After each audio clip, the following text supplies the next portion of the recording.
Hey, my name is King, or as some of you might know me better, Israel. I've gotten around, but hopefully you recognize me from my own channel, King Tannic.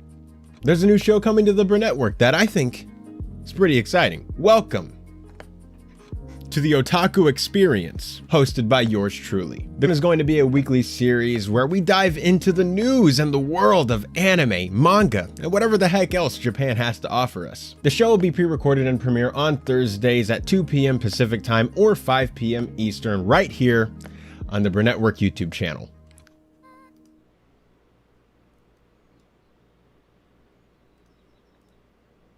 Greetings, imagination connoisseurs. Once again, it is I, your Duke of Dope Discourse, Robert Meyer Burnett. I invite you to watch and listen to the Designing Hollywood podcast, brought to you by Martika Ibarra and the great, legendary Hollywood costume designer, Marilyn Vance. I am afforded the wonderful opportunity of co-hosting the show. If you are interested in the magic of Hollywood, the design of Hollywood, the clothes of Hollywood, watch the Designing Hollywood podcast, available wherever you get your podcasts from, or find the video version on YouTube. That's right, the Designing Hollywood podcast. Why would you ever want to miss it? Especially if you love the movies.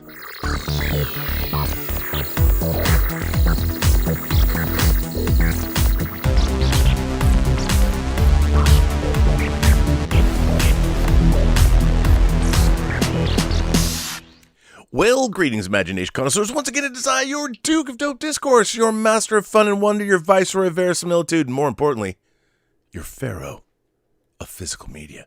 That's right, Robert Meyer Burnett. I wonder if any of you guys get that the opening graphics of this show are people using their tracking control on their VHS player until they get the signal right. I don't know if people get that or not. I get it. I don't know if you do, but I get it. Maybe it's too old school. Anyway, this is Let's Get Physical Media, episode number 110, but you know what? You're not here for me. You're not. I mean, as much as I'd like to think you're here for me, you're really not. You're here for the man, the myth, the legend, all the way from Saarbrücken, Deutschland, Mr. Dieter, Bastian. Dieter, hello. Hello, Rob, and I say, greetings, imagination connoisseurs. Dieter here. Here I am, rock you like a hurricane, and welcome to the B&B Motel, or Let's Get Physical Media, where you never know where the story will take us. And Rob, let me just first put a little shout out to my niece, Sabrina. It's her birthday today. She's gotten 29 years old. So Sabrina, happy birthday to you.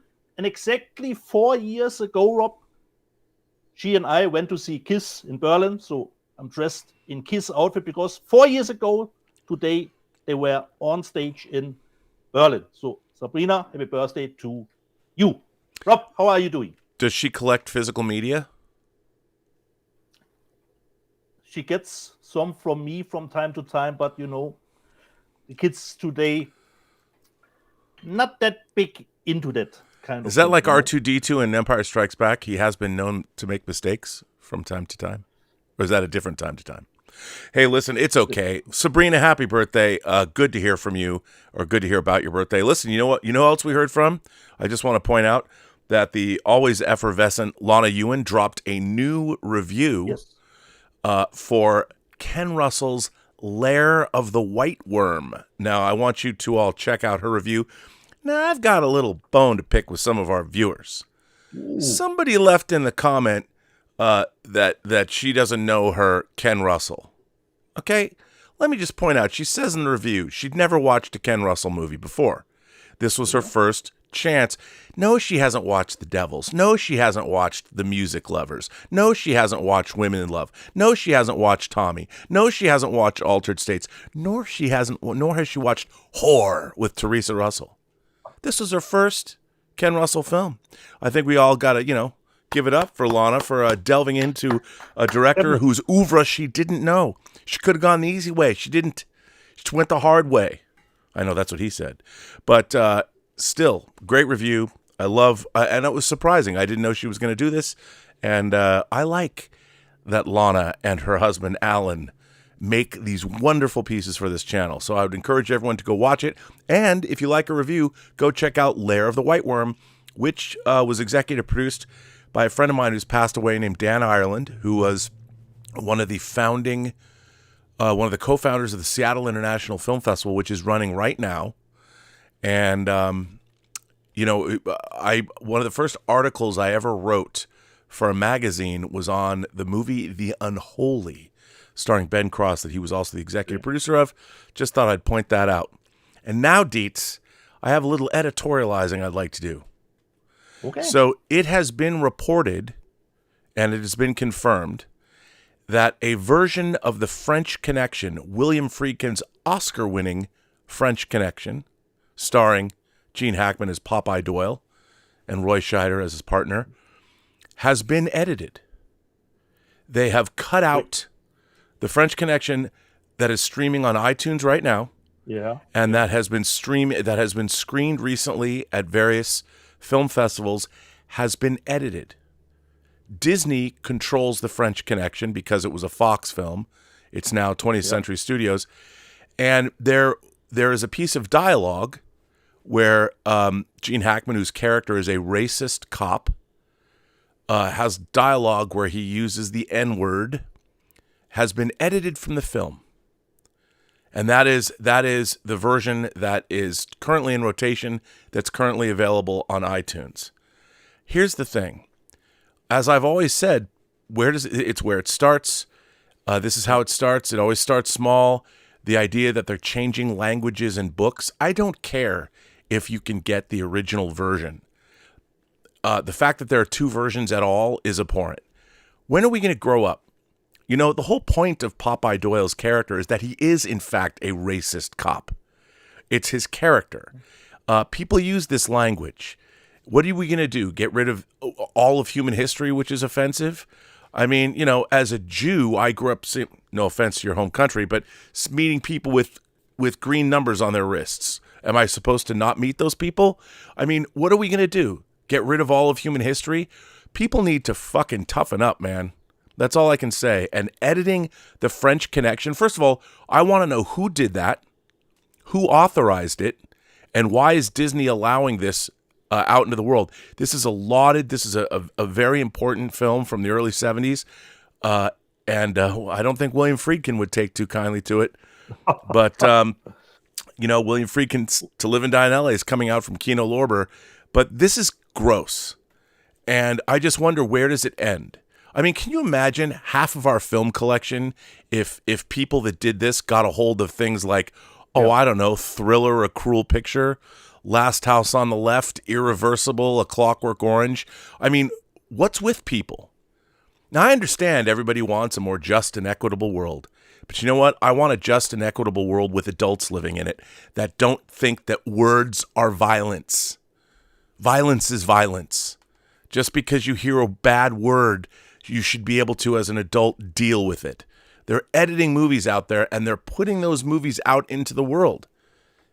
Disgusting. And you know what somebody said to me? Well, Rob, somebody said this on Twitter. Do you really need to hear the N-word again? And I'm like, you're part of the problem, dude. You're part of the problem. I don't need to hear these things, but this is what was given to us. This is how it was made. This is how the director wanted to do it. This is an actor's performance. We don't get to go back and retroactively change art that was created 50 years ago. I don't care. And the people that think that that's okay, they're part of the problem, because it's a slippery slope. And once you allow one thing to creep in, no, it's okay. I mean, I want language. I mean, my God, we live in a world where on one hand, people are allowing all kinds of craziness happening, but you can't hear a bad word. But go right ahead and buy some more guns. It's all I'm just pissed. I'm pissed. I'm pissed that my boy William Friedkin's films are being edited, and they're sending those out. Oh, and by the way, do you know where this version of French Connection is currently airing or aired? On the Criterion Channel. Ooh. Shame, shame, shame. What are you going to do, Criterion? Get rid of Solo? Going to get rid of that? You're not going to sell that anymore? Where does it end, man? Where does it end? It ends with everybody sitting around sniffing their own farts, wondering, oh, why aren't we living in a kumbaya world where everything is perfect all the time with trees and flowers and chirping birds and basket weavers who sit and smile and twiddle their thumbs and toes? They're coming to take me away, haha. That's for all you Dr. Demento fans out there. I'm telling you, it's gross. It's gross. And I've been saying this since we've been doing this show, that one day they're going to look at my Amazon buy list and they're going to come get me. They're going to take these out of here. They're going to lock me up and they're going to say, you're a degenerate because of your film collection. They won't do this with you because your films aren't good enough to be a degenerate. I'm just kidding. Just kidding.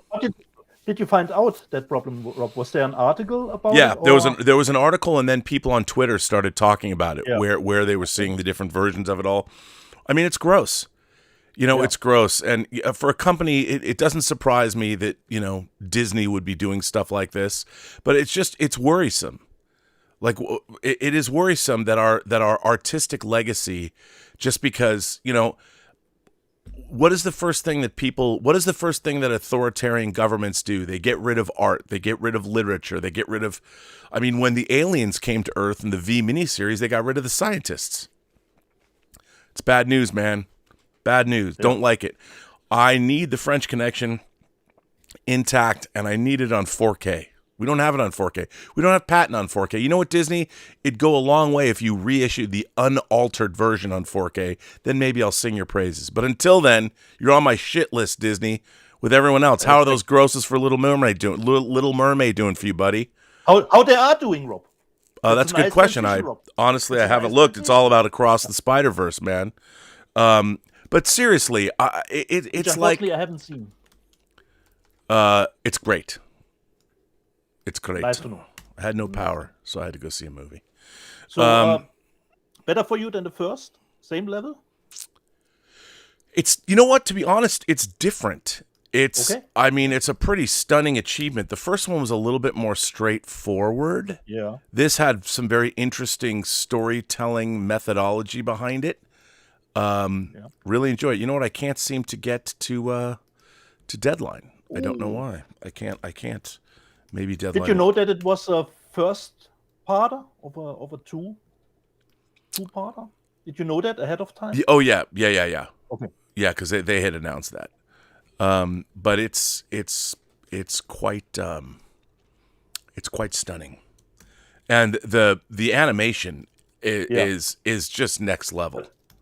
The only drawback for me, Rob, why isn't the movie in 3D as the first one was? Because I think it would be a nice thing to have such a movie in 3D, like the first one. Well, considering the style, I know. Maybe because there's so many differing styles. I don't know. That's a good question.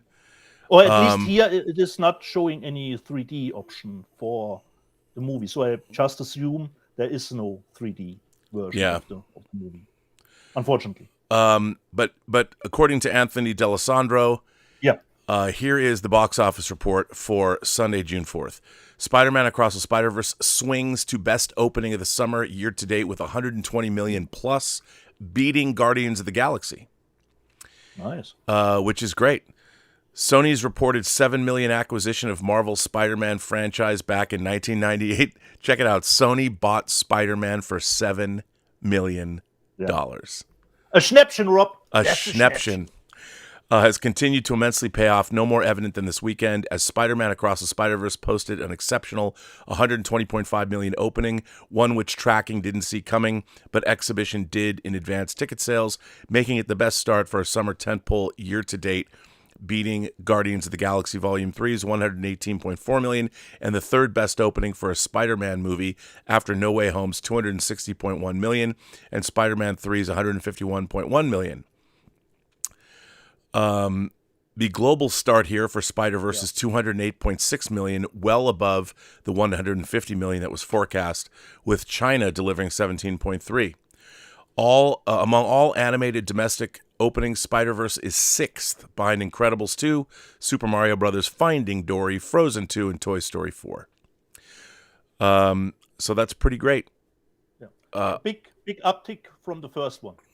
Big uptick from the first one. And, again, I would say that the first one obviously winning an Academy Award and people getting a chance to see it, and it's become so beloved. The first one is a terrific film. Again, when you have something like that and you make and people know what they're doing in terms of making sequels, you end up getting this kind of a response. People love this movie, and there's a lot in it to love, and it's just incredibly, it's just really, really, really clever and beautiful to look at. And Nice. you know, I was listening to an article or some commentary on NPR about all the different artistic references to not comic books but to real artists, and really interesting stuff. The Little Mermaid made another $40.6 million, only down 57%, for a total of $186.2 million. This is domestic. The Boogeyman, opening from 20th Century Studios, $12.3 million for week one, based on a Stephen King story. Guardians of the Galaxy 3, $10.2 million for a total domestic of $322.7 million, which is pretty great. Fast X, $9.2 million, down 60% for a total of $128.4 million. That has to be a disappointment for Universal, considering how much money they spent on the movie. I would say, this franchise isn't going to get any better. I was watching some of Tokyo Drift. I love Tokyo Drift. It is so far removed from Fast X. Even Elizabeth and Sophie went to see Fast X, and they both, when they came out, they're like, that was so stupid. And it is. It wasn't as bad as Fast 9 for me, but it's still just absurd. And give me cars drifting in a parking structure is more exciting in Tokyo Drift than this movie is. This movie has no weight. It has all the mayhem that you're watching is inconsequential. It doesn't make me excited. There's nothing in it that I believe. Hopefully the franchise will do better. And Rob, since you brought up Fast X, let me just put out first physical media, because one day after our show, I watched The Italian Shop. And for me, Rob, it was strange to see real actors in real locations, Rob. No green screen. How did they do this movie, Rob? I was surprised. How did they have done it? And you've got Charlize Theron. Charlize Theron's in that movie too. They're driving a boat through the canals, they're at the Austrian border, and it seems they were actually there, Rob. Go figure. Go figure. Considering the transfer, unfortunately not a new one, as some review sites already mentioned. It's watchable totally, but unfortunately not as fresh as I was hoping to. And Rob, of course, I still have the HD DVD. And Rob, now you're guessing which version contains the special features of the movie. The new 4K or the old HD DVD? Which has the special features, Rob? I'm going to go with the HD DVD. You're right, Rob. The HD DVD, because the new one, Rob, has 0 special features. Yeah, because you'd have to do some kind of upscaling and spend some money. And as somebody who worked making special features for 20 years, I can't stand it. I mean, God bless Shout Factory and Kino Lorber. By the way, Kino Lorber, thank you, Matt, is the official sponsor of episode 110 of Let's Get Physical Media. So go Kino Lorber. I got a box of joy from Kino Lorber that I'll share with you later that, my God, what can I say? Kino Lorber, crushing it. I just want to tell you how refreshing for me it was to see a movie like The Italian Shop again, I was totally...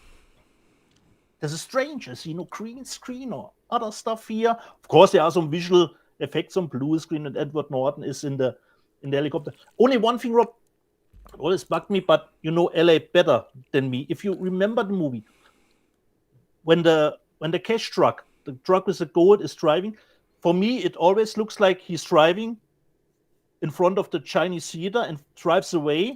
Oh, I don't remember. But they actually, the street, they bombed the street in front of the Chinese theater. So this is a little bit of a strange situation for me, because for me it looked like it already passed the Chinese theater at first. But perhaps just a nitpick from my end. Yeah, I haven't seen it. I'm wrong on that. I haven't seen so But for long. me, I saw it in the theater when it first came out, but that's it. Yeah. I totally like it, especially after Fast X. This was kind of refreshing seeing that kind of movie, you know. Well, I mean, I think that again, as somebody who's always loved a great car chase, I mean, William Friedkin, speaking of French Connection, and To Live and Die in L.A., the whole point of a car chase for an audience is that we've all ridden in cars. So we know what it's like when a car is going fast, especially in city streets. And the real unfortunate thing I think about the Fast and the Furious franchise is that it began relying on that. You know, and one of the things about like Tokyo Drift is, like I said, when you watch the cars drifting up the parking structure, it's exciting because they're barely touching the side and you know it's real. You know there's guys driving those cars.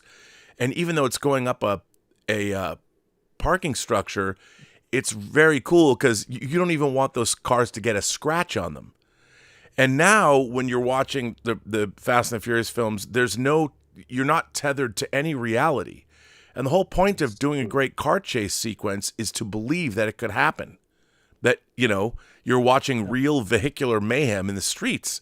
And when, you know, Vin Diesel's doing what he's doing with these cars, and I don't know where it suddenly became okay to do this. Like somebody decided we don't even have to pretend anymore. And I think, but by not pretending, you're ruining. That's one of the reasons I like Fast 5 so much. You know, at the beginning, they have the train heist where they have to drive the cars out of the trains. They drive one over a cliff and they're all in the air. I mean, you buy it. And of course, those two cars at the end probably couldn't ever carry that vault behind them. But that's the one ask the movie makes, so you buy into it. Whereas Fast 9 and Fast 10 from the get-go are just ridiculous. And so you don't buy them. Roberto Suarez is here and says 3D bot maker races are more fun than the Fast and Furious movies. I have to say, I love 3D bot maker is one of my favorite channels on YouTube. If you haven't watched it, everybody, you should.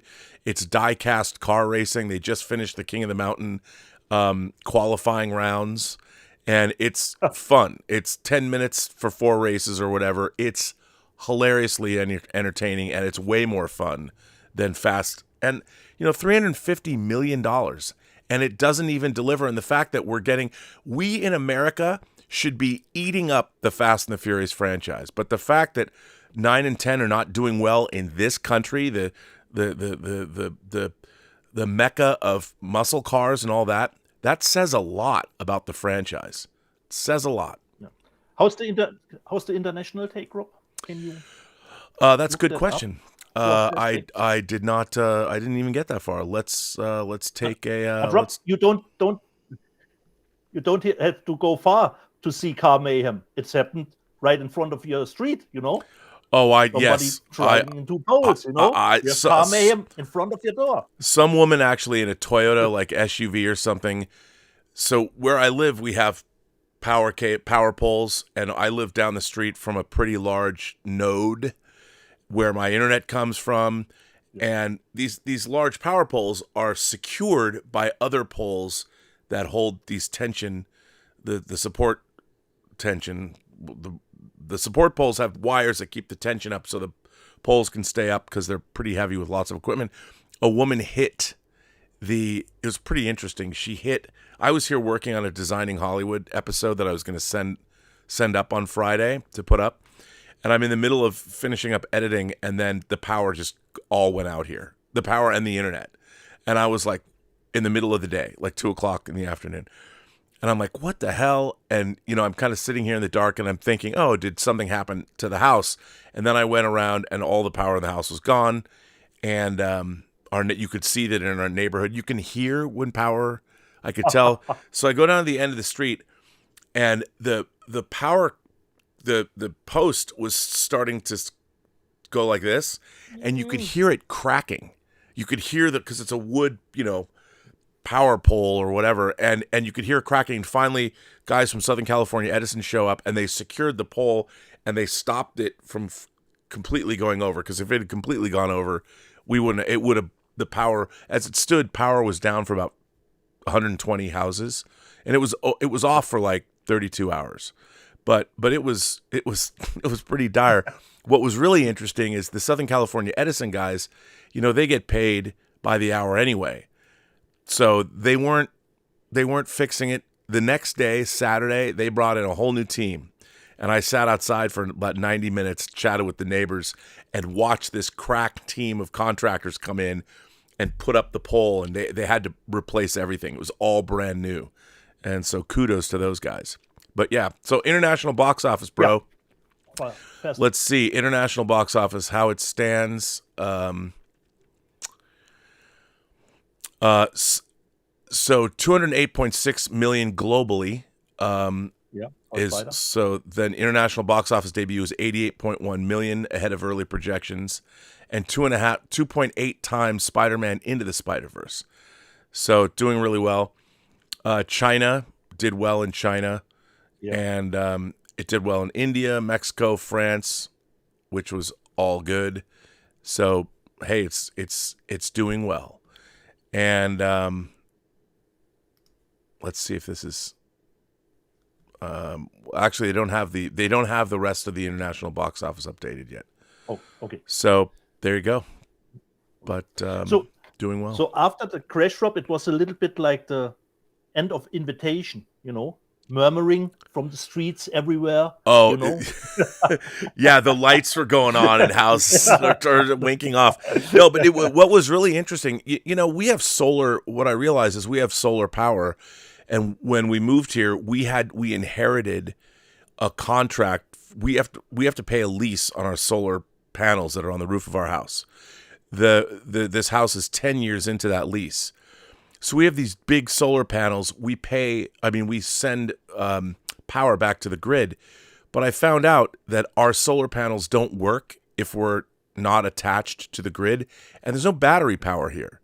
So here we have all these giant solar panels on the roof that are absolutely useless if the power goes out. So I'm going to call up and see about getting some battery power, because that was just unacceptable.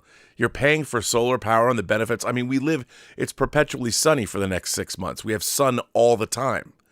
And the fact that we didn't have power for 32 hours, because, we buy meat and stuff in bulk and you put it in the freezer and you don't want it to all defrost. Luckily, our freezer, go Samsung, our refrigerator freezer, the ice didn't even melt. 32 hours, the ice didn't even melt.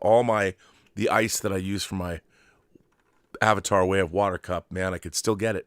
Mm-hmm. Oh, the food was safe, at least. The food was safe, buddy. Yeah. It was safe. Okay. It was safe. So, by the way, I want to point out something else. Something else bad happened this week as far as physical media goes. The UK company Burnettwork Exactly, Rob. is taken off the board. I guess their founder passed away, and now they went basically bankrupt. Which is really sad, because I have a lot of network discs. Yeah. Someone on my Instagram, one of my Instagram followers, Alec Deacon, informed me about it. And it was out of the blue, he said. Yeah, it was out of the blue. Yeah. Which really is a bummer, of course. Where do we go, Rob? It's a bummer. We got letters. Go ahead. Okay. Hit me with your best shot, letters. buddy. By the way, I want to thank the lovely Emma Bannon for this shirt. Nice. Emma's name is Rio, and she dances on the sand. That's what I say. Of course, our letter writer, Brian Knight, who else, wrote in 2 letters. The first one is actually a little bit tied to your French Connection story, Rob. Robert and Dieter, just read in the Daily Mail some director is recutting the Tinto Press Caligula without press's approval. Also watched Kelly's Heroes and learned MGM recut the movie into a comedy. I know the chances of seeing the original cut of Kelly's Heroes are slim and none, but what I are your opinions of the recut of Caligula? The Daily Mail article argued the point that Caligula was considered the worst X-rated movie in history. Without seeing the movie, it can't be worse than any current X-rated movie being released today. Also, Caligula stars Roddy McDowell, Helen Mirren, and John Gielgud. So, a same story here. Well, so here's the thing about Caligula. So it was made. Yeah. It was directed by Tinto Brass, who is known for his erotic films, and it was produced by Penthouse Magazine. Bob Guccione. And what happened is you had people like John Gielgud and Helen Mirren and Malcolm McDowell. They thought they were doing a serious film, an important movie. And what happened is Guccione came in and turned it into basically brought in a lot of smut. Not that there wasn't in the first place. There's a lot of violence, but he basically recut the entire film and destroyed what it was supposed to be. So what this guy has done, and I forget his name, he went and got all the original materials and is recutting it based on the original script and trying to restore its original vision before Guccione came in and ruined it with all the porn that he put in. But that's a different scenario. Yeah, it's a different scenario. So they're trying the original intent of the movie. And look, to be honest, I can't wait. I mean, I own Caligula on Blu-ray. It was one of those movies where when I was in high school, we'd watch it and be like, oh my God, because it had great violence and it had sex and Helen Mirren and whatever. But so it's a different thing. I mean, they're trying to, but the fact that they didn't involve Tinto Brass, I don't know why they didn't do that. That doesn't make sense to me. Yeah. I mean, maybe they felt they didn't have to. I think that's a mistake. He's talking about suing them. I mean, it's something that it's a bummer. It's a bummer that happened, but hey, I'm curious to see what the new version is like. I would have expected that it would have had a little bit more press because they rolled it out at the Cannes Film Market, but we'll see. Yeah. Nice. I wasn't aware of that this is a recut of the movie, not just changing stuff to or for modern audiences. Yeah. The second one from Brian Knight. Robert and Dieter, here's my opinion why Hollywood writers, directors, and actors fear AI. They realize the current product being offered by Hollywood is no better and frankly worse than what AI could offer. Prequels, sequels, franchises, and reboots is all that Hollywood can offer. Yes, there is the one or two exceptions, not counting Oscar-baiting movies, which prove the exception, but there are few exceptions each year. Right from my perspective, it always seems that way because of Fast X, Little Mermaid. But I think there's still a lot of movies out there that are new, fresh, but it's a little bit more difficult to seek them out, to find those movies. And I went a little bit through my list, what I've seen this year. I know, Brian, you mentioned the Oscar movies. Tar, The Menu were two great movies. Sissy, I like the Australian horror movies. Sick on Peacock, I thought was very good. Candyland, I liked. Megan, okay, you could say it's a little bit of chuggy, but it is, for me, almost every story has been told in some shape or form. It always comes just with physical media, packaging, how you package the story. Or one that was on Rob's top 10 last year, Vespa Chronicles, from last year. Limbo was a great movie. Missing, and I don't mean missing the sequel to Searching, I mean missing the Japanese movie. The outfit, for me, was great. Project Wolf Hunting from Korea, the Con Air on a ship, like I would call it. The Quiet Girl, of course, the Oscar movies, Triangle of Sadness. Knock at the Cabin, for me, was nice. The Retaliators, we got Infinity Pool this year. Bones and All, even Cocaine Bear, I would say, is some form of a little bit original content. Then the Korean stuff, Emergency Declaration, Broker, and of course... By the way, Emergency Declaration is really good. Yeah, Matt Heidi is original. Emergency Declaration's really good. Yeah, you've seen it. Nice. Yeah, it's really good. And at last, Matt Heidi was great too. Well, I mean, I think that what's happened. I think it's important to remember that the business of Hollywood at the studios, they can't even make. I mean, on one hand, you've got like Blumhouse making things like Megan, and they can make a movie for less than $20 million, a horror film. Like Smile was what, 17 or something, and it ended up making over 200 million. That's a really good business model. The problem is the studios need more money than that now. The studios have to spend $150 million on a movie and hopefully end up making $1 billion. I mean, that's what their hope is because, and I honestly don't understand. I mean, I understand why they need those kinds of profits. But again, it's that whole Wall Street. I did observations about this, about how there's got to be growth. Everybody wants growth. Let's show them. Exactly. The problem is it's unsustainable because there's only a finite. I mean, it's like streaming services. There's only a finite number of houses on planet Earth. So eventually, even if you spread out to every nation in the world, there's still only a certain number of houses that are going to get your streaming service. So you're going to get to a point where there is no more growth. And I think that's antithetical to what Wall Street is interested in. I'd much rather have a company, though, that's like the tortoise and the hare, slow and steady, you know, and you have the same amount of viewers. You keep your subscribers. You make a certain amount of money. Like, if you could turn a profit of $10 billion a year, every year, and you didn't grow, but you knew you were going to make $10 billion a year, while Wall Street might not dig it, I would say that's a great business model. I mean, if I ran a studio and could make $10 billion a year and my audience knew that I was going to give them reliable entertainment, that means I could make whatever I want, whenever I want.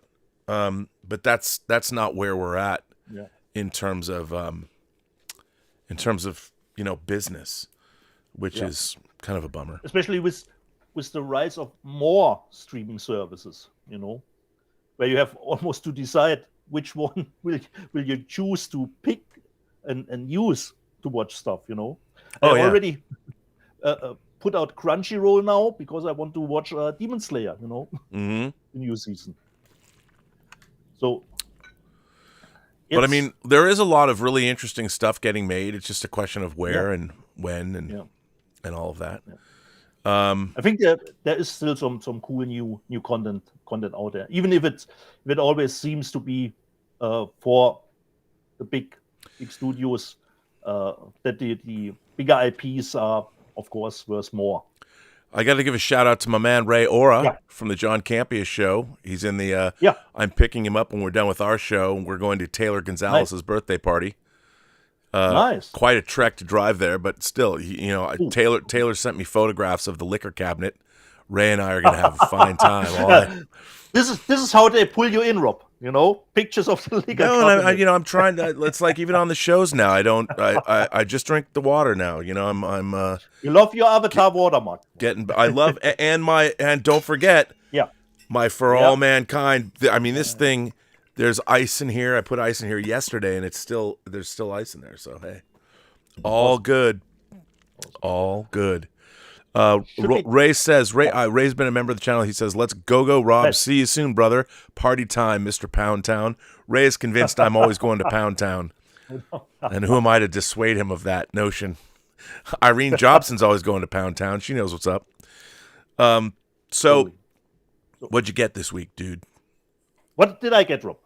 I got what you did get last week, the epitome of toxic masculinity.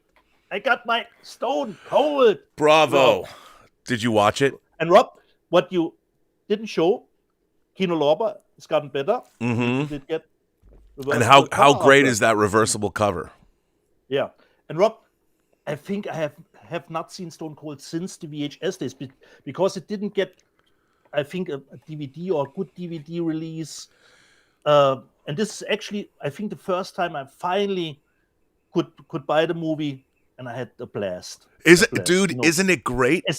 Especially the action, Rob, you know, it's insane. It's insane. Real action, like at the end Exactly, when they Rob. went to a real Exactly. state capitol and shot. Yeah. I mean, that's the thing about this: the helicopter scene. Well, because the memory was really, really faded. I remember it was a great action movie, but I haven't seen it in a long time. So thanks, Kino Lorber, for putting that out, and finally. I would be remiss not to mention that Kino Lorber is the official sponsor of Let's Get Physical Media episode 110. And we got some nice interviews with Brian Bosworth on also still some nice new special features. I'm glad that you liked it because, people don't understand. Yeah. I do not like this movie ironically. It is a terrific B action. I mean, it's a B movie. Exactly. It's a terrific, but it knows exactly what it is, and it really succeeds doing. And how great is Lance Henriksen? Yeah.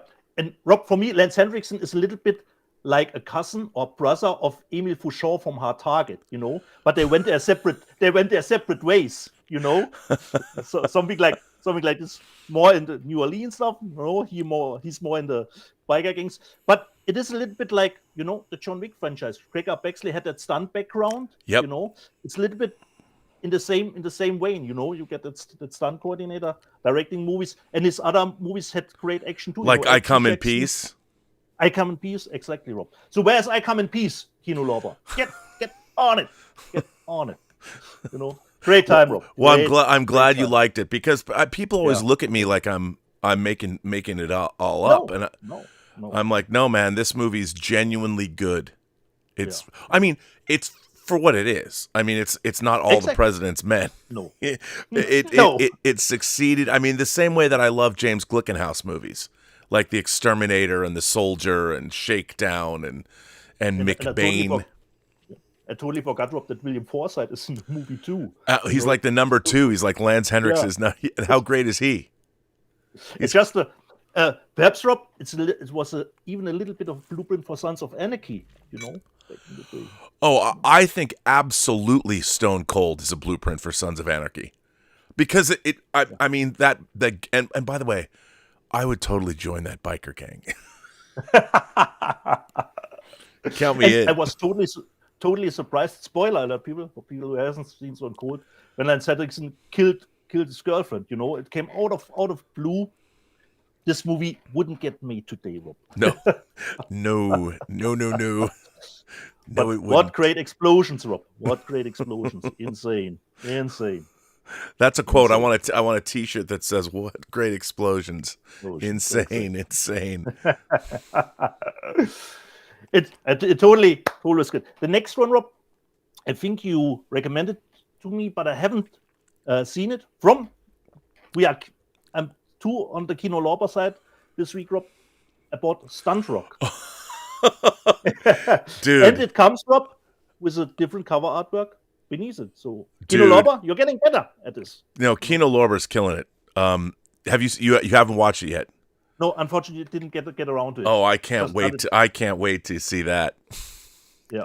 Stunt Rock is a classic. It'd actually make a great double bill with Stone Cold.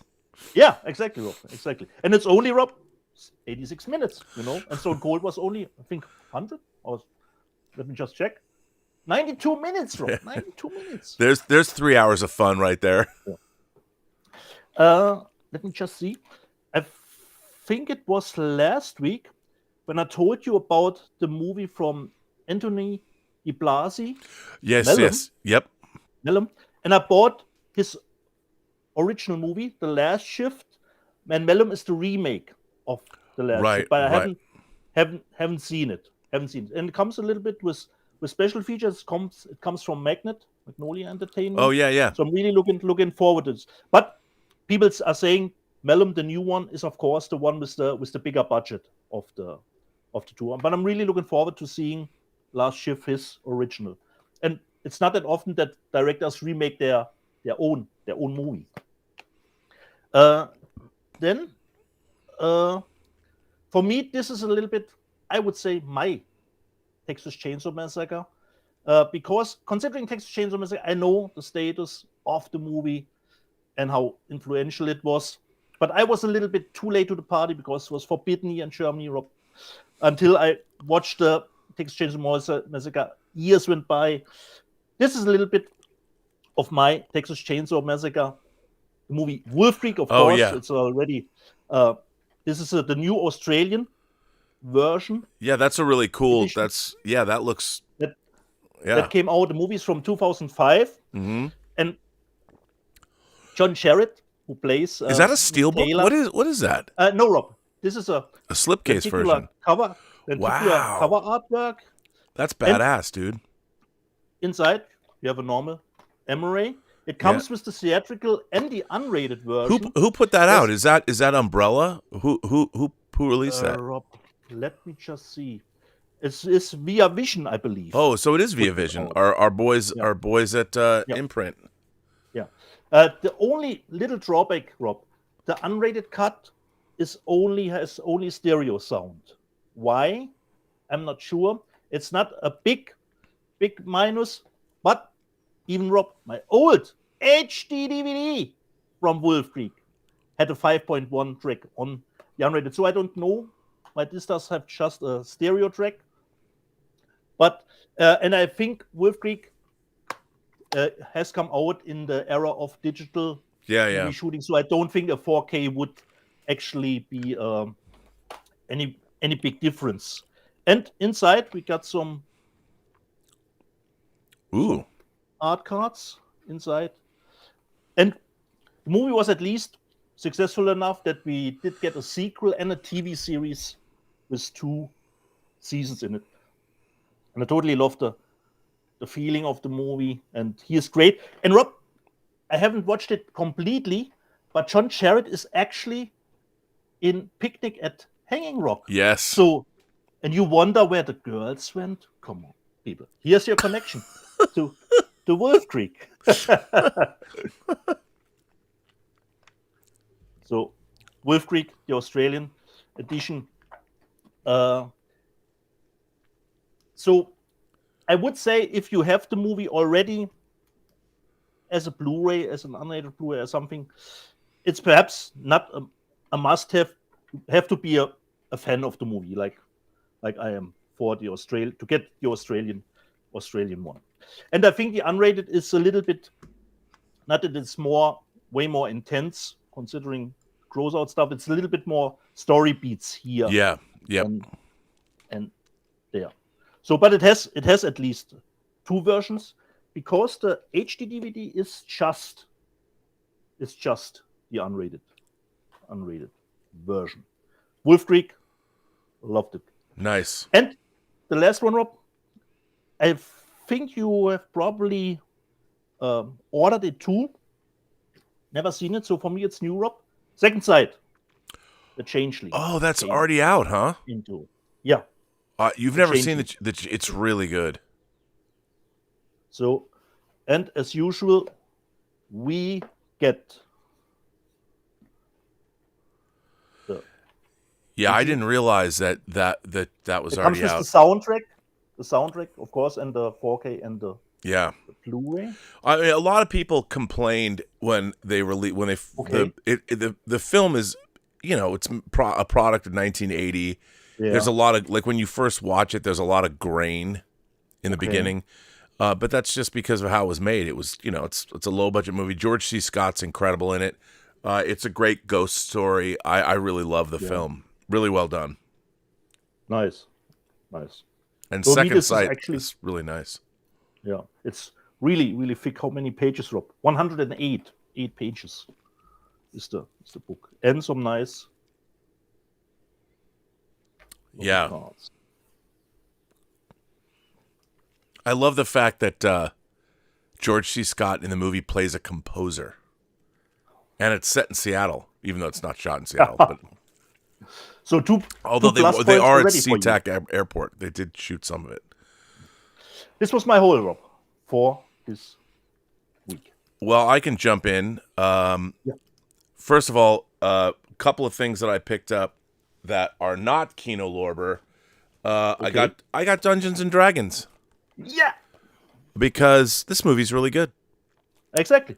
It's really good, a lot of fun. Gives a nice workout to the surround sound system. Really enjoyed this movie. There's over an hour of special features here. It's a good package, nice. Definitely worth owning. Yet again, Arrow sucks me in. I had to get the 4K Last Starfighter. Right. You know, you had to. Which, you know, I can't believe this movie's 39 years old. Obviously, the visual effects were all done CG. After Tron, it was really the first movie where all the space effects are done CG. They're very dated, but charming. So, but this disc looks good, sounds good. And then I got to give a shout out. So before now, that was really the only stuff that I was going to buy a lot more stuff this week, but I'm like, do I need, I don't know why I didn't, like, I wasn't digging everything that I thought I was going to buy. So I didn't buy much, but Kino Lorber, first of all, for those of you who watched The Offer, Miles Teller's Al Ruddy, who produced The Godfather. After Al Ruddy produced The Godfather, Al Ruddy went on and produced Burt Reynolds in The Longest Yard. And I've always loved this movie, and this, my friends, is Kino Lorber's 4K release. This does not have a reversible cover, but I do love, look at that 70s key art. Now that's key art, man. And again, this has some really great stuff. I haven't played this yet, but there's Whatever Happened to Robert Aldrich, his life and his films, Doing Time on the Longest Yard featurette, Unleashing the Mean Machine featurette, audio commentary by Burt Reynolds and Albert S. Ruddy on here. So a great package, a combination of old and new stuff. Again, Kino Lorber with your 4K. You know, it's so interesting to me that here Kino Lorber is putting something like this out in 4K, and yet I can't get Chinatown in 4K. You know, it's amazing that the bigger studios have not given us some great stuff, but it's really great to have this particular movie after watching The Offer, because the movie ends with, or the TV series ends with Al Ruddy going on to make this movie. So I'm really curious. I can't wait to just dive in. And another film, again, that Kino Lorber put out in 4K. This is a classic of the genre. Obviously, it's been the Criterion. I think I've owned this on Laserdisc, DVD, Blu-ray. Night of the Hunter. Robert Mitchum, Shelley Winters. Again, a classic film. A lot of great love and hate filmmaker Ernest Dickerson on Night of the Hunter. There's great special features, and can't wait to see this in 4K. I mean, I love black and white movies in 4K. This, if you've never seen this movie, is a must-see. Just incredible. I mean, and to have it in 4K, thank you, Kino Lorber. Now, here's a bunch of stuff they just sent me. And like Burt Reynolds and Catherine Deneuve in The Hustle. This is not in 4K, but The Hustle. I've never seen this. I've always seen pictures of it. I've never seen it, but I'll watch anything Catherine Deneuve's in. So, hey, great. As a Woody Allen fan, people would know this movie, Marcel Auful's The Sorrow and the Pity, World War II documentary about a French town occupied by the Nazis. This is if you've ever seen Annie Hall, they go see this movie in Annie Hall. This is one of the great documentaries of all time. It's incredible. This is incredible. Here it is. Thank you, Kino Lorber. A new 2K scan. One of the most important documentaries ever made. Here's a movie that they sent me. Catherine Spock, Cleo Goldsmith, and Fernando Rey in Honey. Ooh. Go Kino Lorber. A young, naive Annie enters a hotel to spend the night without knowing that it's a special kind of hotel that serves more than breakfast. Curiously, she walks around and watches the maids doing their job. She is especially fascinated by a forbidden room where a silent, strange man lives. Count me in. Honey. Thank you. Thank you, Kino Lorber, for Honey. Now, this is pretty interesting. I've never even heard of this movie. Yeah. Produced by Luc Besson. It's called Kamikaze. Have you heard of this? Kamikaze. No. Richard Boring. Luc Besson produced, and here's what it is. Albert, he's old, bored, batty, and unemployed, but brilliant with computers. He embarks on a mission to get rid of the people he hates most, the televised kind, and invents a new way to kill TV announcers on air from the comfort of his own home. Police are baffled, but Richard Bohringer as Inspector Romaine Prescott dedicates himself to the chase. Come on. I'm in. Killing people on TV, live, Luc Besson produced. Thank you, Kino Lorber. Here's another one. The Experts, man. John Travolta. I saw this movie in the theater. Hey, Kino Lorber, thanks for 89. What's not to love? And Kelly Preston, who, of course, John Travolta later married. I think they met on this movie, if memory serves. Now, here's something interesting that they sent me. This is a Jane Fonda movie with Alain Delon, Renee Clement, Joy House, right? Now, why is this interesting? I think Jane Fonda recently was interviewed and was talking about the Me Too movement, and I think, if I get this wrong, that Renee Clement said that he wanted to make love with her so he could see what she looks like while she has an orgasm, so he could get it right for the movie. I think it's this movie. So The Joy House. what can I say? The Joy House. And then I don't know what this is, but On the Edge. I think it's a French film. Ooh, no idea. The pulse-pounding thriller. It's Spanish. A Spanish subway train operator in Brussels witnesses his estranged son Hugo fall to his death off the edge of a platform. Leo had not seen his son for years, but is spurred to investigate the mysterious circumstances of his passing. He discovers that Hugo was involved in a bloody heist, the discovery of which puts Leo in the crosshairs of the police. Leo's skills in tracking and apprehending violent criminals, as it turns out, are not those of a public transit employee. Is that a newer movie, Rob? This is it's I guess so. 5.1 surround. It doesn't say. I'm looking for a date on here. It just looks a little bit. But it's On widescreen. the newer side. Yeah, it looks on the newer side, so we'll take it. And then some classic stuff. Max Ophuls' There's No Tomorrow. Classic. I'll take it. Haven't seen it. Don't know anything about it. Black and white movie from 1939. Max Ophuls is great, so hey, take that. And then they sent me some box sets. Classic stuff. The Anna May Wong collection. And of course, these are her movies from the 30s. Dangerous to Know, Island of Lost Men, and King of Chinatown. Anna May Wong from the 30s. Box set. Thank you, Kino Lorber. And then, finally, last but certainly not least, they sent me 2 boxes of their ongoing film noir collection. Film noir, what is this collection? This is collection 14 and collection 13. So collection 13 has Spy Hunt, Night Runner, and Step Down to Terror. And this one has Undercover Girl, One Way Street, and Appointment with a Shadow. So that's what I got from Kino Lorber this week. I want to thank Kino Lorber, and I want to thank Matt at Kino Lorber for sending me a great box, not just of 4Ks, but of everything they're putting out. What a diverse slate Kino put out.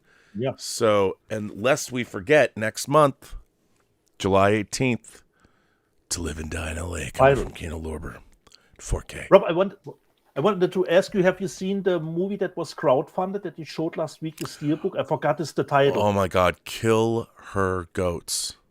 Killer Goats. Kill Her, it's Kill Her Goats. Or if you read it fast, Killer Goats. Kane Hodder playing dude. Okay. It's not good. Okay. Although there's a lot of nudity. There's a lot of boobs, a lot of nudity. It's not a great movie, but you know what? It was really a nice steelbook, but the insides were unfortunately. The movie, it's somebody was telling me about my friend Clark von Trotha, my old high school buddy. He said that you have to buy it, that you would love it. And because he bought it too, and I was listening to him, and he's like, it just had copious amounts of nudity. But you know what? Here's my problem. Maybe it's because I'm getting older, but watching teenage girls nude just reminds me it's not titillating anymore. It just reminds me while it's still arousing, I'm not that old. It's just I gotta have more.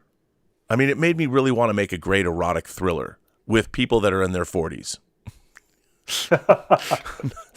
So, okay, I mean, teenage girls are great, but I just kept hearing Al Pacino from the Devil's Advocate. Yeah. Look, but don't touch. So, what's the fun of that?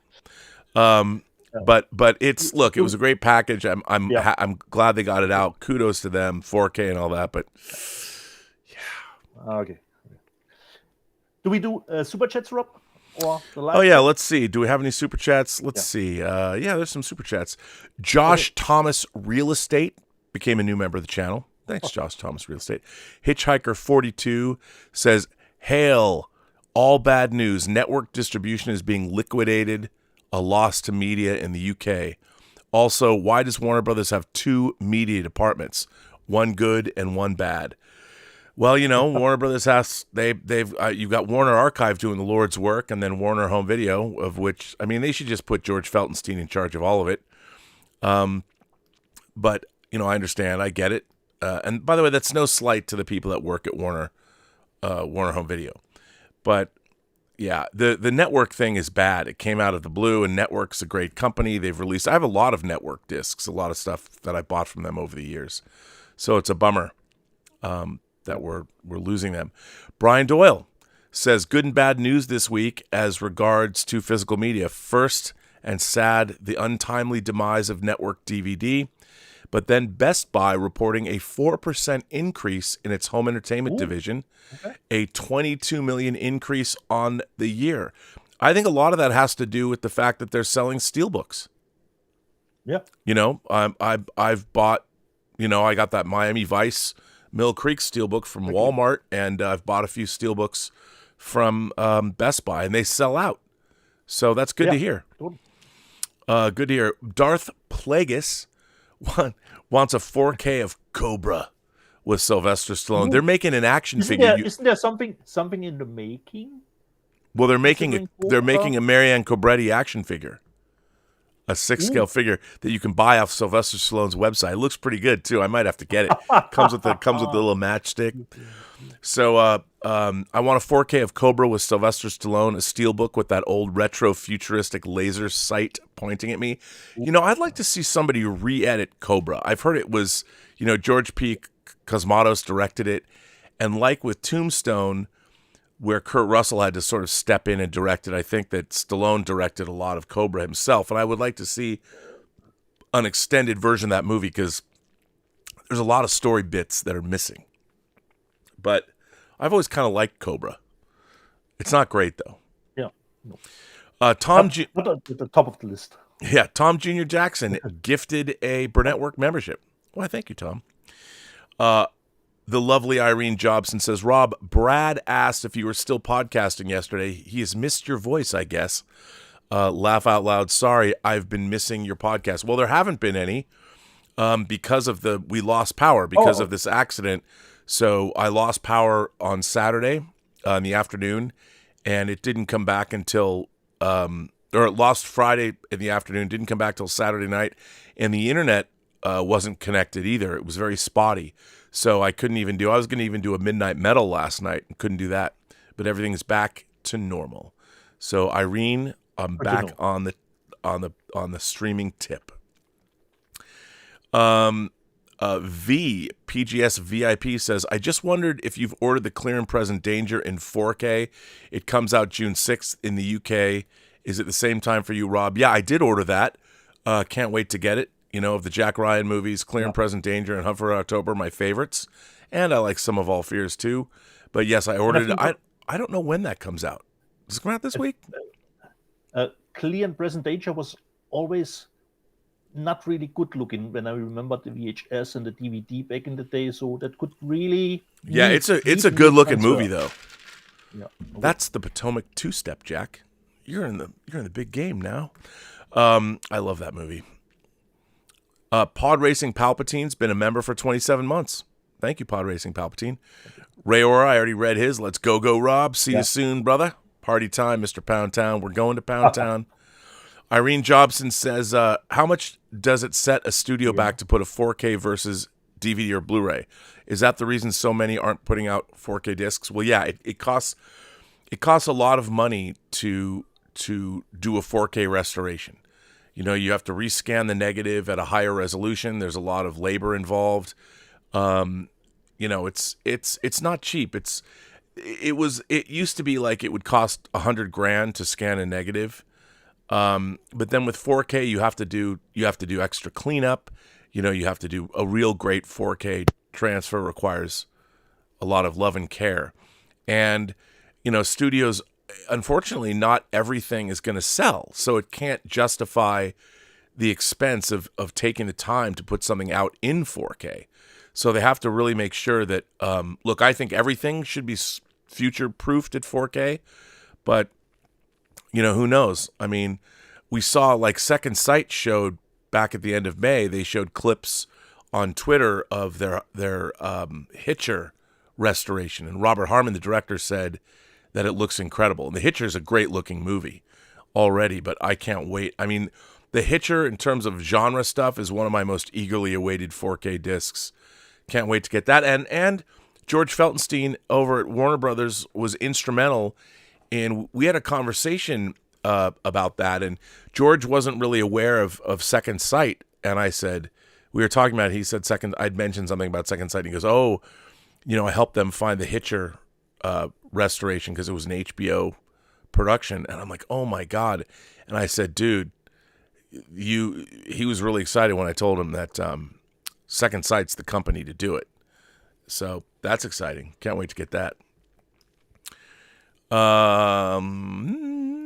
And then Fernando Borrero. Fernando says, hi, gents. It's been a while. What are the latest good spy thrillers you have seen? And R&B, what are your thoughts in Hobbs returning to the Fast and Furious franchise? Now, Dieter, did you hear, first of all, did you hear that they're making another Fast and the Furious movie that is not Fast and the Furious 10.5? It's going to be a Hobbs and Shaw, or it's a Hobbs movie that's in the Fast and the Furious universe. Hey, we lost your sound. Your sound is gone. Did you mute yourself?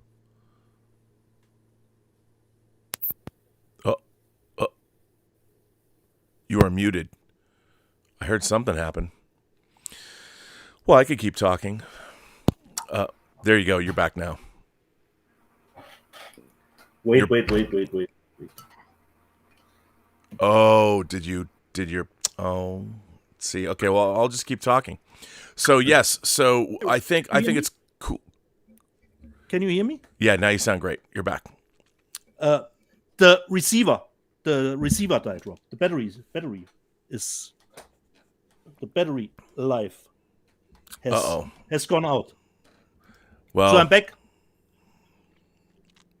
All right, well, you're back. You sound good. So, yeah, so anyway, let me see if I don't know when you switched over, if we, in terms of sound. Yep. But, yeah, so Fast and Furious, they're going to make, it's so weird. They're going to make another movie with Dwayne "The Rock" Johnson. That's probably how they got him back. So he's doing another movie. Hey, I mean, I think it's great. I would just like to see, they introduced his character in Fast 5. I'd like to see more of the action, more realistic, because I had the same problem.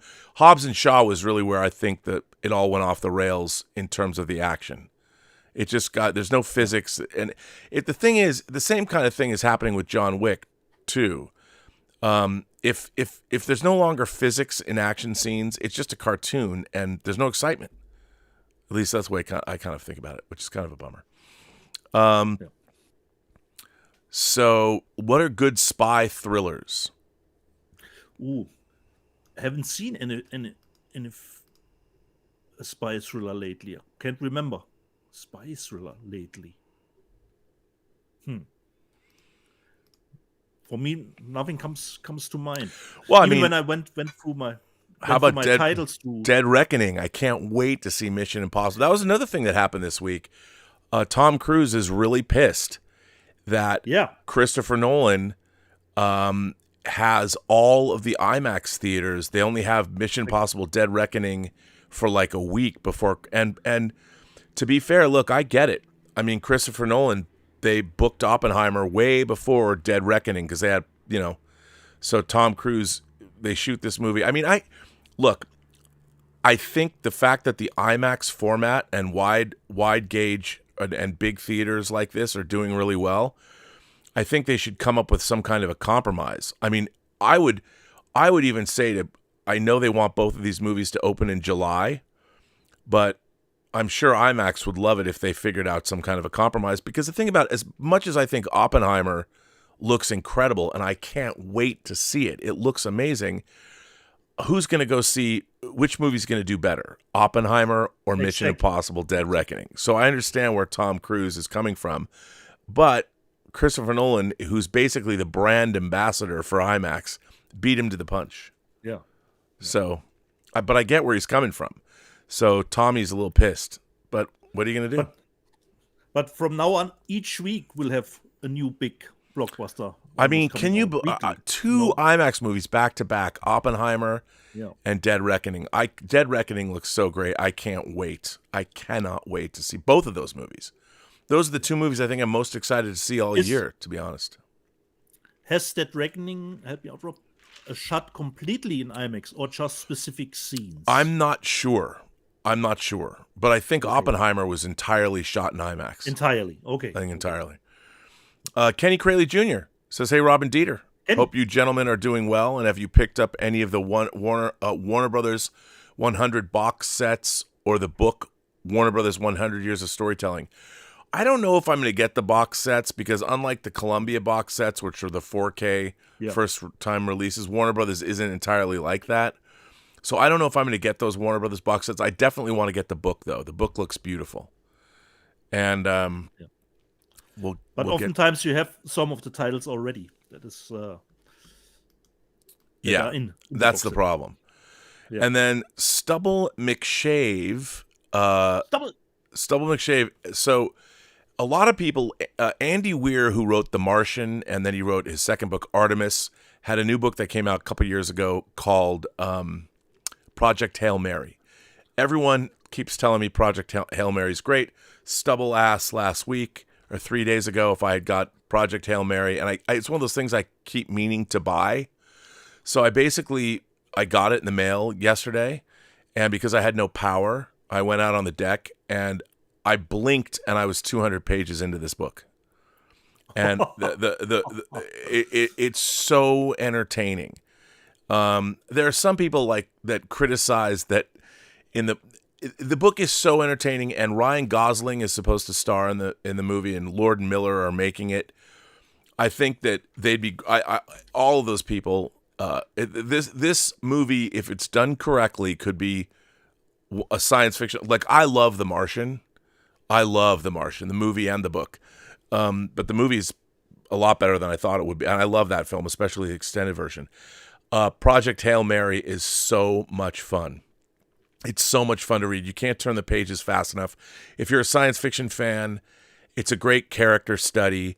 The book is just wildly entertaining, and I can't wait to see the movie version. I can't wait to see it. And Lord and Miller are doing the movie version? I think they are. Okay. Okay. And I think the book is really it's really amusing. I mean, it's a totally hard science fiction story, but it's really also fun. It's really, really fun. So it combines great entertainment value with great hard science fiction. So it's really, really great. And by the way, if you read it, I recommend everybody read it. Don't read the back of the book. Don't read. I wish that I knew nothing about the book before I read it. It's still, even though I did, it's still a great book. Go in cold on this one. Just buy the book, Project Hail Mary. Just start reading it, because it's so entertaining, and the less you know, the better. Just trust Bob here. Trust Stubble McShave. Go on. Bobby's telling you what to do, which is go buy this book. It's really, really good. So check that out. And we are caught up. 200 Watt Studio sent someone in. Oh, yes, he did. Hail and good Sunday. Rob, I read the Fleming Bond books every 2 years. How do you feel about the Fleming estate editing the books for modern audiences? Well, I've talked about this before. I hate it. Again, editing these books, they're a product of their time. And I really don't understand, like the books were written in the 50s. They're products of the Cold War. As M said in GoldenEye, you're a sexist, misogynist dinosaur. You're a product of the Cold War. I understand they want to make money. Some people say that by mentioning this, like with Roald Dahl, and both Ian Fleming and Roald Dahl, they say that, Roald Dahl was anti-Semitic. I just don't care. I mean, honestly, I'm a big boy. And if I'm reading, I read all of Roald Dahl's books, his children's books. And then when I got a little older, I read the Tales from the Unexpected collection. I have his book Switch Bitch. I mean, I don't understand, like, what are these, if these things were set in the 50s, it's like watching Mad Men and getting mad at Mad Men that Don Draper just fucks a bunch of women and treats them like shit. Like, oh, we can't have that. I mean, he was a product of his time. And we want to act like people weren't that way. Changing language in books and all that. This is a horrible road that we go down. I mean, I understand everybody wants to be nice and we want to make a more nice, just, equitable world. But the thing is, we're not nice, just, equitable people. Mankind is horrible. We can do great things, but we're terrible. Nobody treats, I mean, what we do to one another, what we do to the environment, what we do to the animals, what we do to we're terrible people. And this idea that you're going to scrub language from James Bond to make it more palatable and less offensive to people that, look, I find the people today, like there was a woman speaking at Oxford Union or something, and there was about gender issues and, of course, triggering certain communities. There were people that there's a woman that glued her hands, or pardon me, I don't know if she was a woman or somebody who was non-binary or whatever. Yeah. She was protesting by gluing her hands to the floor of the Oxford Union where the speaker, you know what? When did people become so fragile? Look, when you go to college, that's the place where you are challenged intellectually. And if somebody shows up and says things that you might disagree with, first of all, these people have already decided that they hate a speaker. They can't even go in and listen to a speaker first. They go in and they shout down speakers. I'm telling you, when I was in college, if somebody protested a speaker where I was going to school, they would have gotten thrown out. Like, the whole point is how rude, how fragile are you that you can't hear someone's ideas? How do you know? Like, if you think somebody has bad ideas, great, listen to them and figure out why can you rebut their opinion and have a great argument about why their ideas are bad. But to go down and shout down ideas, it doesn't do anything for your cause, and it doesn't do anything for you. It makes you look weak. And if you can't listen to somebody speak, you're the problem, not the speaker. And it's gross. I hate it. I hate all this. I hate all these people that they can't even handle listening to somebody's words. Words are violence. Man, you don't even know what violence is. Shut the fuck up. Don't tell me I can't hear a speaker. Don't tell me I can't read a book. Fuck you. Hate it. Hate it. V gifted the Burnettwork 5 memberships. 200 Watt Studio says, we learn from knowing how people were in the past. You erase that, you have no lessons to learn. Absolutely right. Absolutely. 100%. Yeah. But nowadays, I mean, everybody, it's terrifying how people want to erase the past and they think it's a good thing. It's like, did you not read any books? Have you not read your George Orwell? Did you not read Aldous Huxley's? Did you not read any of this stuff? Do you not read science fiction? I mean, it's crazy to me. How many dystopian... Watch THX 1138 if you're a Star Wars fan. Go back and see what George Lucas was saying about a totalitarian regime. It's amazing. I hate it. Hate it. Hate it. I will fight it tooth and nail. Anybody that won't listen to somebody speak, they're the problem, not the speaker. They're the problem. They're the fascists. They're the ideologues that have a problem. If you want to combat a bad idea, listen to those ideas, learn how to tell people they're bad and why they're bad, and do the work, man. Do the work. That's all I can say. Do the effing work. I think that that's it. I think we're good. Okay. Where do we go, Rob? What is coming out, or just a live chat? Because you told me You have not that. Oh, don't. Yeah, because I got to Much pick of up a- Ray and go to the. Well, I'll tell you, I do have some news. I mean, first of all, Okay. I forgot to mention this. A lot of people said, Rob, how come you didn't talk about Rio Bravo? Yes, as part of Warner Brothers' 100th anniversary, they are putting out the great Howard Hawks, one of the movies that John Carpenter, it's one of his touchstones. John Wayne, Dean Martin, and of course Ricky Nelson in Rio Bravo. Great stuff. Ian Carpenter does a commentary on this disc, and great disc coming out from Warner Brothers, part of their 100 year celebration. Very cool. Now we have in 4K Nightbreed coming out from Scream Factory. Now a lot of people, Dieter, have been wondering, like, there's the director's cuts and all that. Yeah. They can't, if you don't have the proper film elements, you can't do a proper 4K disc. So we're getting the director's cut or whatever the assembly cuts or whatever they have, but then you're getting the theatrical version in 4K because they simply can't. I know a lot of people have asked. I know Paul from Twin Flicks is always asking, well, why can't they do the 4K and stuff? They just don't have the elements. I would love to see the original version of Exorcist 3, the Legion cut, but they looked for that negative for decades and they couldn't find it. Mm-hmm. So they were lucky to find the tapes that they did. We just can't get it. A movie I always liked coming out also from Shout Factory, Coma with Jean-Pierre Bujold and Michael Crichton and all that.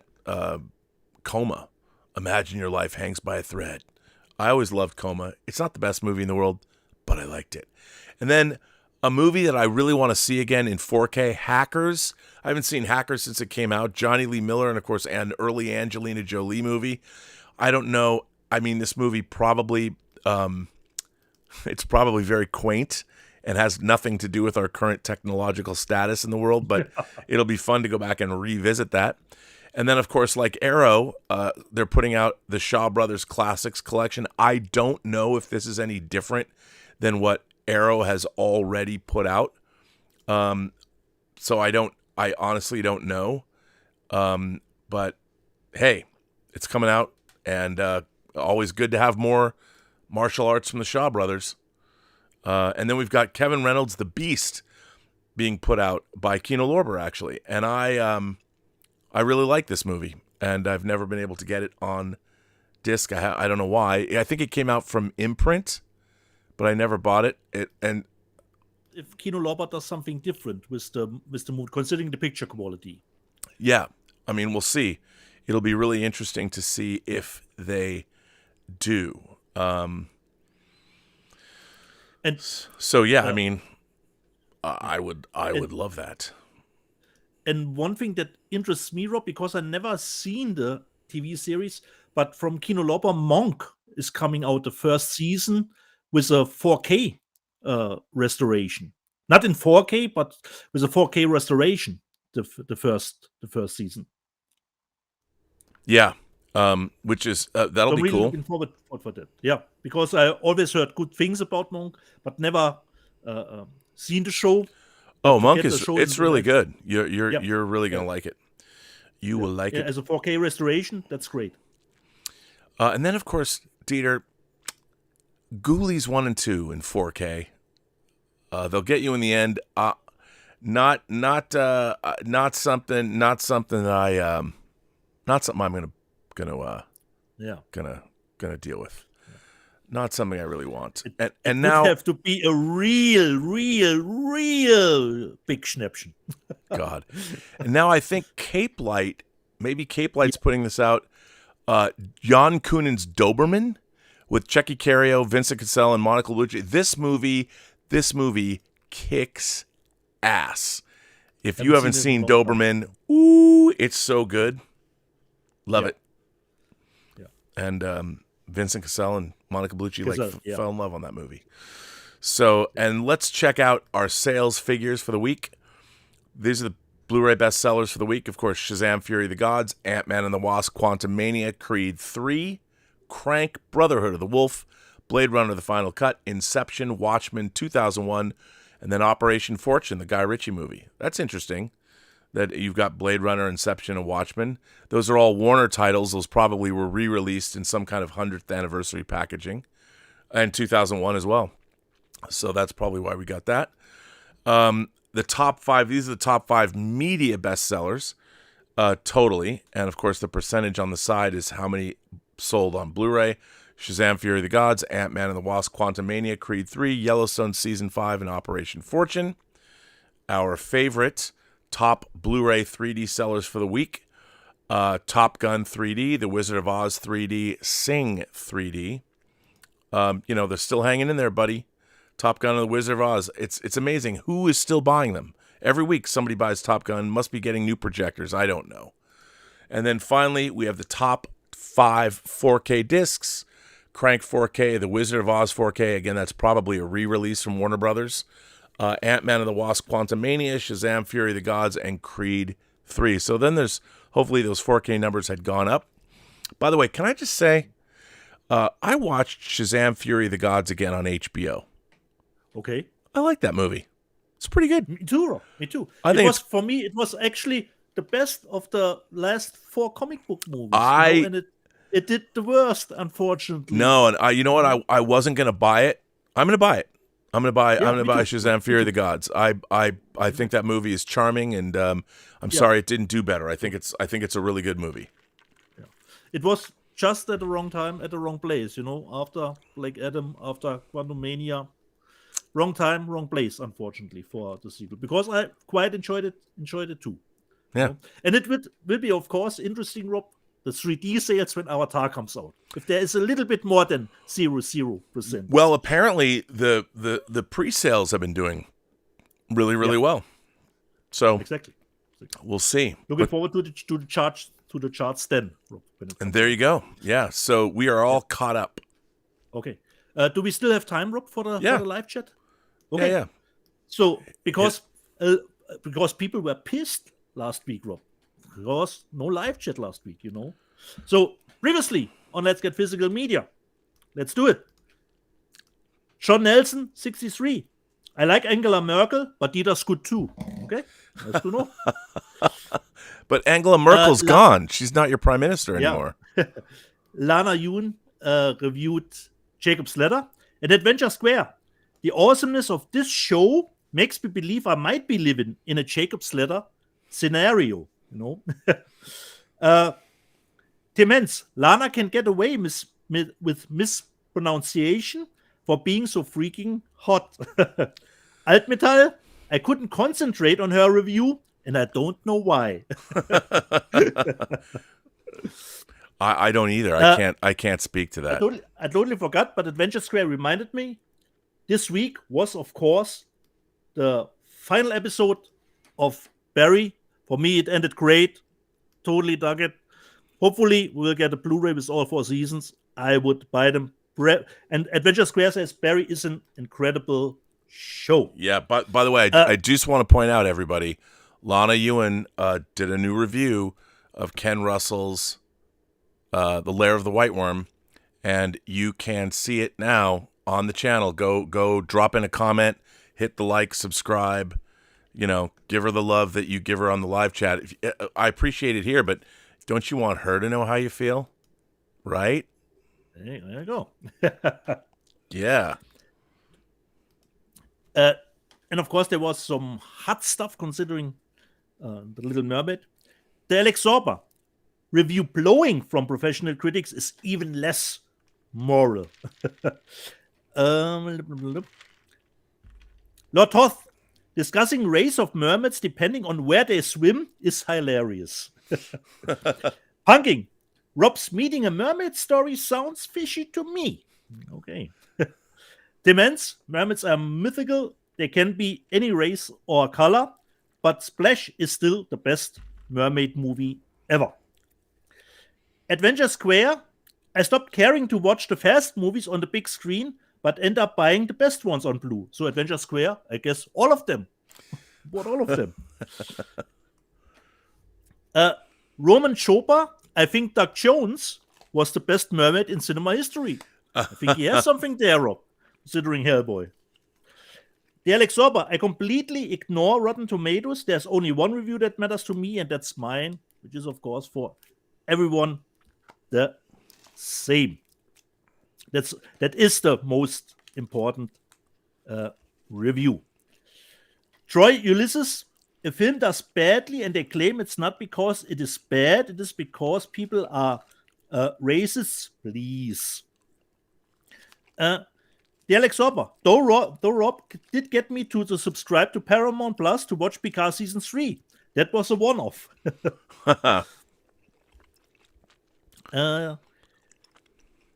Let me just see. Robert Thompson Watson. Funny how they don't complain when there seems to be review bombing with positive reviews of certain films. Hello, Disney. And Roy Ulysses was then, can we talk about physical media now? Okay.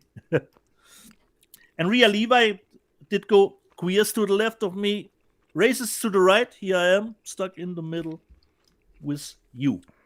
Speaking of actors fitting the role, Lotos. All serial killers in movies should be played by actual serial killers. Those would be fun sets to be on. Definitely.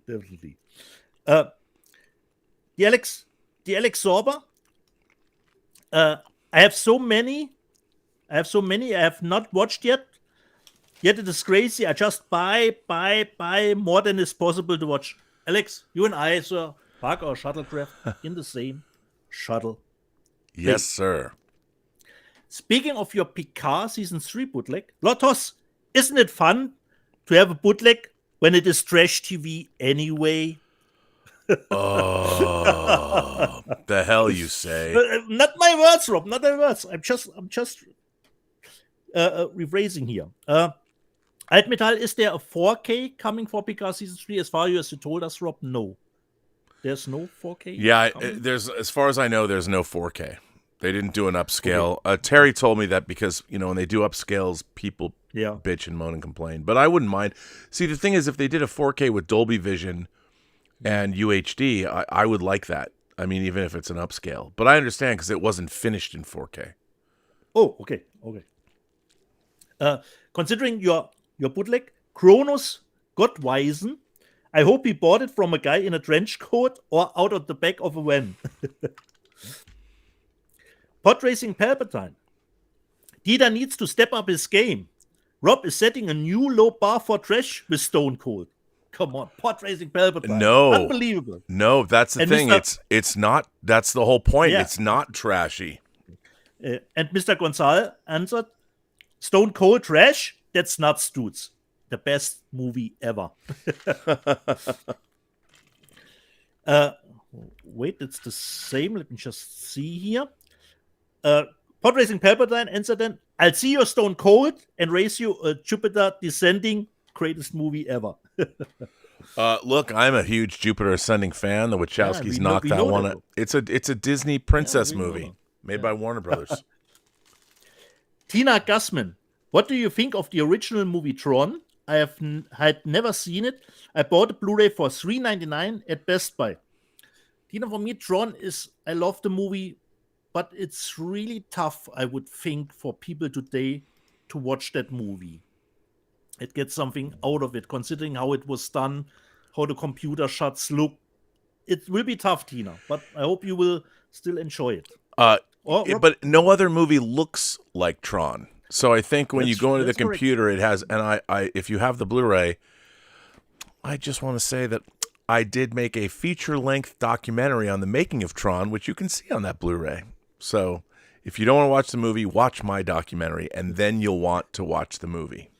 It's really worth watching, and because first of all, the Blu-ray looks incredible, and it really, there's no other movie that looks like it when you get into that computer world. So in a way, the fact that it's so kind of psychedelic and nothing even comes close, it's worth watching because it's so, watching it now is so strange. It's unique. Yeah, it's unique. Yeah.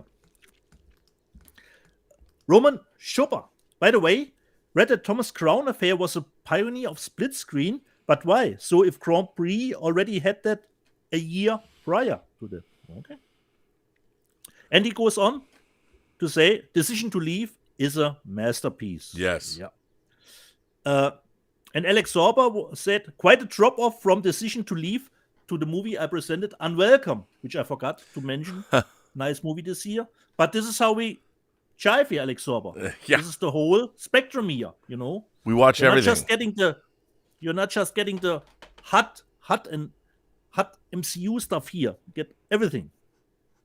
Adventure Square. I'm French Canadian, and Slapshot was dubbed in our local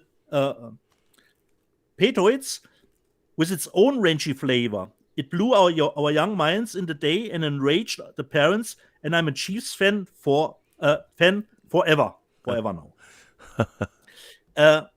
Considering the movie I promoted, Blood and Gold, Roberto Suarez. Blood and Gold is on Netflix. Yes, Roberto Suarez, it is on Netflix.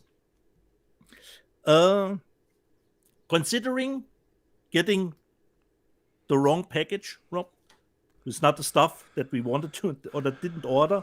Yeah. Irene Jobson, man, I really dislike when I don't get the package. Okay. And I'm sure she does. yeah. And Mr. Que Pasa PGS, Roberto Suarez, maybe it was a Manscaped promotion that you got, Rob. It very well could have been. Yeah. I do that for Irene. Punking, I once ordered a Blu-ray from Network, and in the package with the Blu-ray was an Elvis vinyl single and a Debbie Harry vinyl single. Okay. Wow. Not that bad. Roberto Suarez. I had a friend receive all sorts of furniture delivered to her home over the course of a month. It was some kind of credit card scam. Okay. Nice to know. And Roberto goes on. I ordered Indiana Jones' Temple of Crystal Skull and received a box full of poop. I didn't notice any difference. Terrible. Terrible. Adventure Square, I think, sometimes I forget the context, is the complete series or some episodic cliffhanger thing. I think he asked about Fuba, which I said was pretty mediocre, underwhelming. It did even end it really, really open, but I can't see Netflix giving that season, that show a second season, but what do I know? Condo 007, Fuba is boring, far too much dialogue. Master Teacher, I've never seen the True Lies television series, no interest. Yeah, because it was already cancelled after one season. So neither of these two series is good. And Lord Toss says, Lady Toss agrees with Dieter, meh, considering Fuba. Condo 007, Stallone wins the TV battle with Arnie. Yes. Master Teacher, I give Tulsa King a C+. The story isn't great. It's extraordinarily basic for 2022-2023. Yeah, but it was greatly presented for me. That's all it needed. I watched some of Fubar. Yeah. I was having a lot of fun with it, by the way. Oh, okay. Nice, Rob. Nice to know. Danzig 1979. Why not make a True Lies show with Arnie instead of a rip-off version?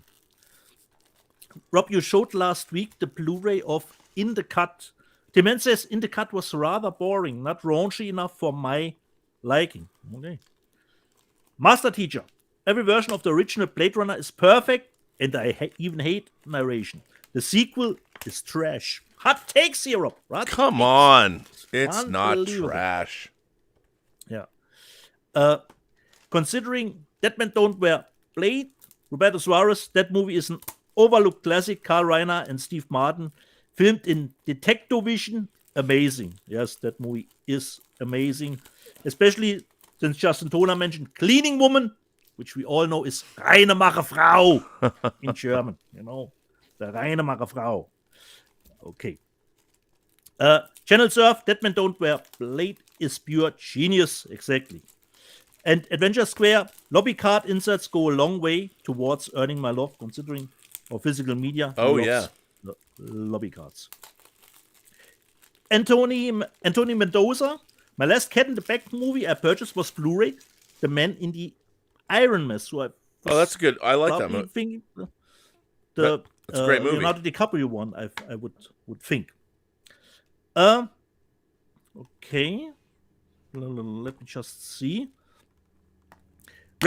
Red Pilled Rants. We don't mention that too often. Everybody that's on this chat and listening right now needs to press the like for the legend RMB. Oh, thanks. I appreciate that. Smash that like button, subscribe, hit the notification button so you never miss a show.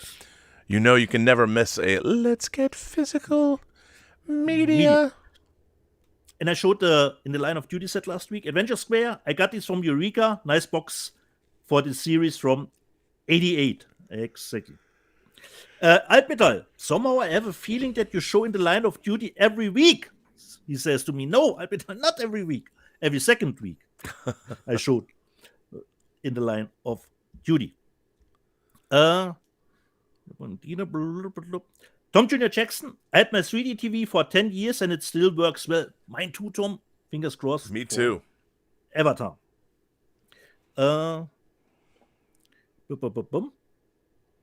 Considering me going out of sync, Timens Rob loves kicking the German guests out. Reminds him the time the USA occupied West Germany. Oh, now. Hot takes here. A Geek of One, the Jaws 2 water skier poster art shouldn't work. It should just be ridiculous, but it somehow always works. It always works. I know. He's not wrong, but I do love that poster art. Me too. Charlie Unicorn, Sharknado does sharks right. Don't know about that. Justin Toner, Jaws 2 is decent. The rest of the sequels are awful. There's something to that. And Eucalyptus, Jaws 4 is the best Jaws movie. Hot takes here. Yeah, no. And Altmetall reminds me, I know Altmetall, there is High Tension coming to 4K in August in Germany. That's nice. But considering I would think that movie was shot in 2K2, I don't expect anything big from the 4K. But of course I will purchase High Tension in 4K. Just see. A Geek of One, the Jaws 2 teaser poster art with the blood red sun and an ominous dorsal fin breaking the surface is one of the best posters ever. It would have been nice. It's a great poster. If they had made a steelbook with that. I agree. That artwork's great. Nice. Our friend Admiral Terry Tiberius Morg. Moving day is the one day. Moving day is the one day you're allowed to hate physical media. Is it though? Yeah. Perhaps it's nice to reorganize your collection. Undead Sick. Does anyone have the Texas Chainsaw Massacre from Second Sight? I watched it yesterday and the picture quality is delicious. Nice to know. Yes, Rob, I of course, do. Owns the one. Troy Ulysses. None of my discs are in alphabetical order. Well, Troy, you and I park our shuttlecraft in the same. That would drive me crazy. Because how do you find them? Yeah. Rob, you wanted a 4K neon sign. And Eucalyptus says there is a guy in TikTok who makes neon signs. It's cheap. And he says, Rob, try Numhu neon signs. All right, I'll check it out. By the way, here's this poster, the Jaws 2 poster. It's if you can see it here, it's one of the greatest posters. It's worth. I mean, if you find an original, it's about $1,000 poster. So there you go. Rob, where the fuck is spray on physical media? Fox are full of it. Look, Alex Orber, Disney is the enemy of the physical media collector. Well, Bob Iger's coming back on that. You know, maybe Disney's supposed to, come back. Give us what we want. Come on, Bob. Come on, Bob. Lord Toss, speaking of Ray Stevenson's passing, Rome was incredible. He is one of my favorites from everything he was in. Best Punisher movie ever from Lord Toth. Yeah, I agree. Irene Jobson. Dieter has not invited me to his OnlyFans Trash Panda strip show. And for this, I am sad. Yeah, man, that's a bummer, dude. Yeah. Why not? The Alex Sorber. Physical media never ends, nor will it ever end.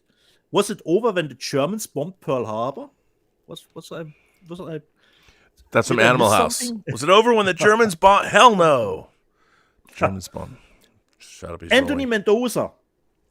I want Legends of the Overfiend in 4K. Man, that brings back memories to seeing that anime back in the VHS. days. Yorotsuki It's not good. Doji, the wandering kid. Yeah. So Legend of the Overfiend in 4K. A Blu-ray would be just be nice, I think. Don't think we need a 4K for that, but okay. Considering I didn't have the live chat ready last week, Rob. Punking. No live chat. That's it. Dieter's fired. Okay. That was my fault, though. Der man said, Dieter slacking. No live chat. The Alex Sorber, Let's Get Physical Media is must-watch TV. Okay. Punking, my bank account wishes physical media would die, but my heart wishes it would live on forever. And it will. Yeah. The Alex Sorber, Rob, you did show the arcade that you bought, that 6-scale arcade. Yeah. And it was Space Ace? Was it? Space Ace. Yep. Yeah. The Alex Sorber, I hated that game at the arcade. Yeah, it was hard. And Albion asked Rob, wonder if they have the Star Wars one with the Death Star trench. Is that? Oh, available? that's a vector graphics game. Yeah, they I don't think they do. I don't know if they'll ever make that, but it's cool. I mean, my friend Steve Melching has an upright version of it, a real one. And last week, Rob, we actually wanted to end the chat, and then you brought out the arcade game. And Albital says it's Return of the King level of endings, because we did go on, even if we tried to end the show 20 minutes earlier. This was the live chat from last week, and since Rob has to go, I have to go take Rayor to Pound Town. Yeah. Are there some super chats left, Rob? Yeah, there's a few. There is a few from people. Let's see, people. Let's see what I got. What is the secret of the Grail? Whom does it serve? That's from Excalibur. 200 Watt Studio says John Carpenter's Assault on Precinct 13 equals Rio Bravo. Yes, it does. I love that movie. It's great. Assault on Precinct 13 rules. Our friend King Tannic, our own King Tannic Israel, the host of the Otaku Experience, says, I'm seeing Spider-Verse for the 4th time today. It's perfect. And then he says, Transformers on Wednesday, baby. King Tannic is the biggest Transformers fan I know. It'll be interesting to see. I hope you're watching Demon Slayer, King Tannic. Razel Prime says, was the new 4K release of The Last Starfighter on y'all's radar? Yes, I showed it earlier in the show. Got it from Amazon last week, and it's beautiful and chock full of features. Yeah, it is. It's great. But I haven't really delved into the special features. Okay. But there's a lot. Should be the same. I would think it is the same from the Blu-ray release. Yeah, I mean, it has tons of stuff. Tons of stuff. And Rob, Bill Barclay reminds me in the live chat that I forgot to ask you about Manifest.